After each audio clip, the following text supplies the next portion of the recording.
Marneolnin Saymirlo kəndində avtobus sürücüsü pisləşib. O idarə etməni itirərək hasara çırpılıb. Qəza zamanı avtobusda 4 sərnişin olub. Heç kim xəsarət almayıb. Hazırda sürücünün vəziyyəti qənaət bəxşdir.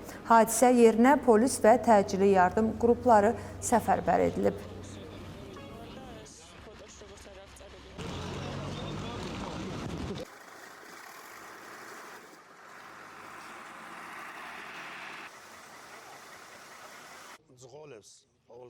Sürücülərə hər gün tibbi yoxlanış edilir. Yoxlanışdan sonra xəttə işə çıxırlar. Bu gün də əməkdaşımız yoxlandıqdan sonra xəttə çıxdı. İş fəaliyyəti zamanı yolda gələrkən özünü pis hiss edərək huşunu itirib. Avtobus restoranın hasarına dəyib. 3-4 sərnişin var imiş. Sərnişinlərə bir zərər dəyməyib. Sürücü də hazırda özünü yaxşı hiss edir. Amma hadisə yerində həkimlər onu yoxlayanda təzyiqi 150 imiş.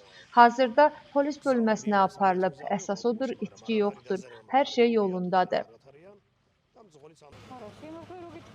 Evin 2-ci mərtəbəsinə qalxırdım. Gördüm burada nəsə baş verir. Yoldaşımla birgə hadisə yerinə gəldik. Heç bir məlumatım yoxdur. Mən hadisə yerində olmamışam. Zəng vurdu. Dedi ki, bax orada pis oldum. Heç nəyi xatırlamıram.